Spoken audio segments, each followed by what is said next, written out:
Welcome to the Current Affairs series, where we look at some important news material of Sunday, July 16, 2017. Now let's get to know the first news. Ministry of Skill Development and Entrepreneurship celebrates second anniversary of Skill India mission. Now this mission was launched by Prime Minister Modi on 15 July 2015, so it's 2 years now. Now the aim of this mission is to empower the youth of the country with skill sets which makes them more employable and more productive in their work environment. Now, we know that India is comparatively a younger nation when compared to other countries, and 60% of our youth is in the working age group. Therefore, it makes absolute sense to enhance their skills so that it will lead to their personal growth as well as nation's economic growth. Now, Skill India offers courses across 40 sectors in the country. So I'll put all the list of the sectors and you can go through them. Now we'll get to know about the Pradhan Mantri Ujjwala Yojana, PMUY. So this Yojana was initiated by Ministry of Petroleum and Natural Gas. So the aim of this program is to safeguard the health of women and children by providing them with a clean cooking fuel, which is LPG. Due to conventional source of energy like coal, firewood and dung, the smoke from it is causing household pollution and adversely affecting health of women and children, especially their respiratory system. Now this program was launched on May 1st, 2016 in Balia, Uttar Pradesh. Till now, 2.5 crore beneficiaries have benefited from this scheme, meaning 2.5 crore LPG connection has been given. Now remember this point, it is primarily focused towards women's empowerment in rural India. That's why the gas connection will be issued in the name of women of the households who are below the poverty line. Now identification of the BPL families, that is below poverty line families, will be done through socio-economic caste census data. Now, economic caste census data is conducted by Ministry of Rural Development by doing a comprehensive door-to-door collecting information and data across the country. So, Pradhan Mantri Ujjwala Yojana will also boost the Make in India project. And how will it do so?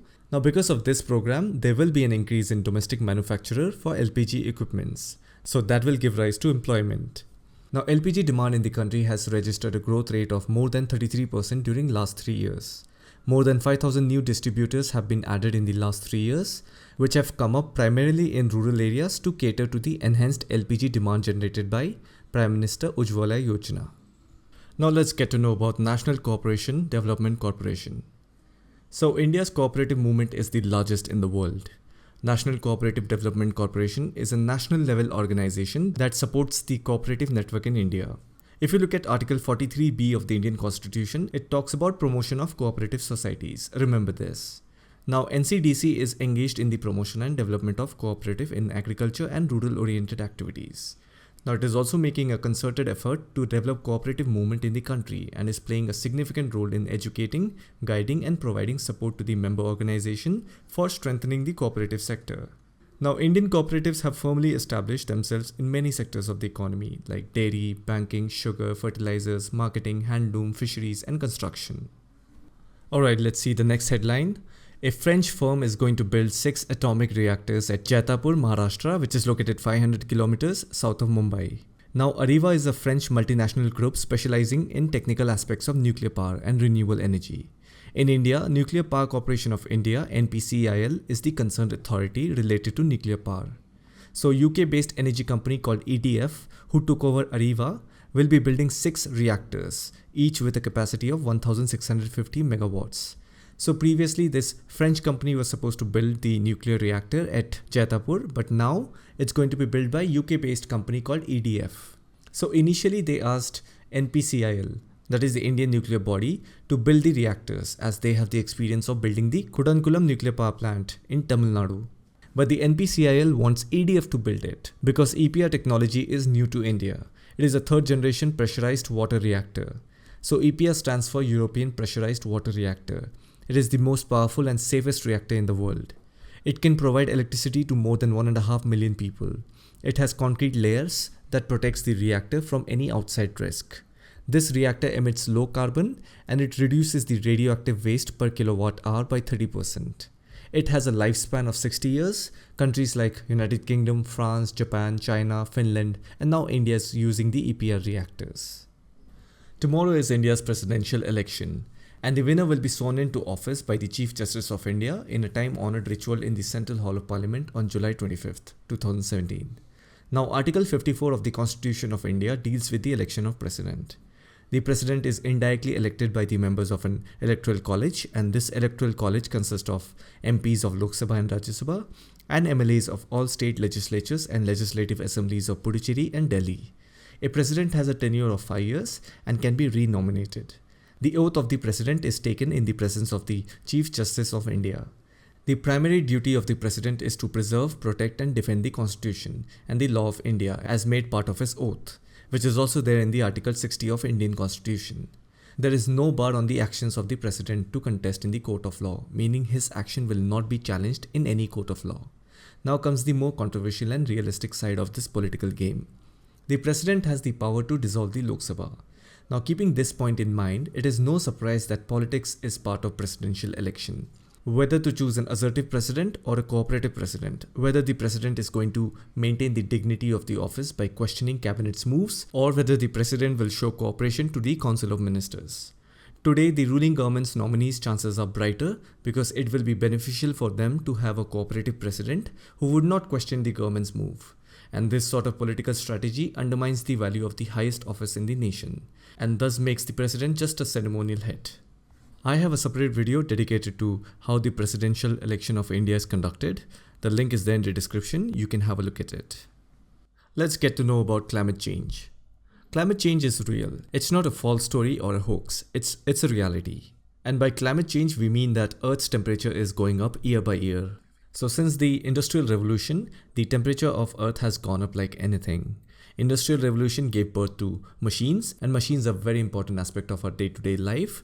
It helps us a lot, but it consumes fossil fuel. And due to fossil fuel, greenhouse gas emission has increased. Now, what are these greenhouse gases? We are talking about carbon dioxide, methane, nitrous oxide, ozone, then sulfur dioxide. All these are called greenhouse gases. Now, the thing that these greenhouse gases do is that it blocks the Earth's temperature. Meaning, so the sun rays come inside the Earth's atmosphere, and that's what keeps us warm. If there is no sun rays, then we would have been frozen like anything. So sun rays are good. But the thing is that when the Earth's surface gets heated, the heat does not go out of the atmosphere. It gets trapped, and it is because of greenhouse gases. And over time, what happens is the temperature of the Earth increases. It's like a pressure cooker. If it is closed from all ends, the steam is inside, and if there is no way for the steam to go out, the temperature inside increases. So today, if you see, everyone's focus is on carbon dioxide. Everyone is trying to reduce carbon emission. And why? Because we modern humans have produced it and making it the largest greenhouse gas. And I've given you the reason, because of burning fossil fuels. And another thing that is happening is deforestation, that is cutting down forest cover. So I hope you know the role of trees, right? They take in the carbon dioxide and they throw out oxygen for us. So just think about it. We are increasing the carbon content and then we are also cutting down forest. It's a vicious cycle. Alright, so this was the initial story of climate change. Now last year during Paris Climate Deal, it was suggested that let's keep the temperature below 2 degrees Celsius. Because the theory was that if the Earth's temperature goes beyond 2 degrees Celsius in the coming future, then all the ice in North and South Pole will melt. And that's going to cause a big tragedy. So the plan is to keep the global average temperature low. Now people don't understand when scientists talk about 1 or 2 degree increase in temperature. People feel that it's alright, last summer it was 45, today it is 50, it's fine, it's not a big deal. But then if you take the entire temperature of the Earth and then you have to say that it is going to increase 1 or 2 degrees Celsius, it's a lot, because there are a lot of places, then there are a lot of species that cannot live beyond a certain temperature. We humans are exception because human beings stay in hot temperature like in the African desert, and then there are human beings who are staying in cold temperatures like in Siberia, Greenland, Iceland, all these kind of places. But then there are certain species that cannot live beyond a certain temperature. Now the crux of the matter is that if the Earth's temperature increases, then all the ice in North and South Pole will melt. Now what happens when ice melts? The sea level rises. It's very simple to understand. When a big portion of ice melts, then the water from that ice, it goes into the hydrological cycle, which is the ocean. And when ocean gets more and more water, it increases. And if the level increases, you know what can happen, right?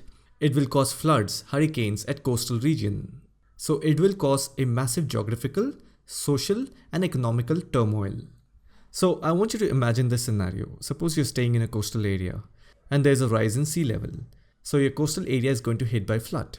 And if flood hits your area, you're going to go towards the plain area. You're going to move a little inside. One good example is Bangladesh.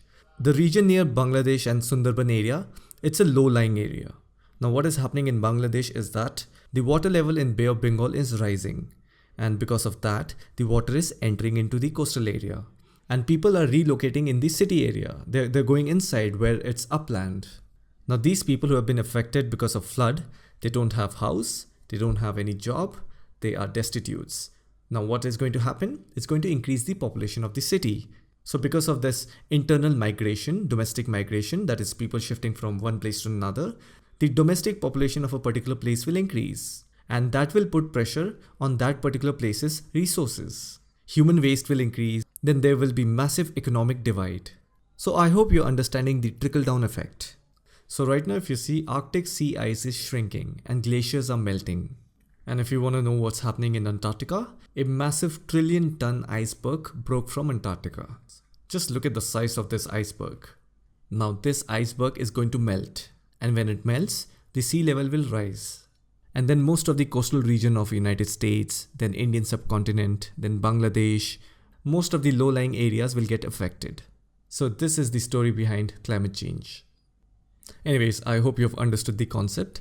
So these were the important current affair materials that I found in the news of July 16, 2017. Keep an eye on the description of these videos for any repeating news. Let me know your thoughts in the comment section. As usual, thanks for watching and I'll see you tomorrow.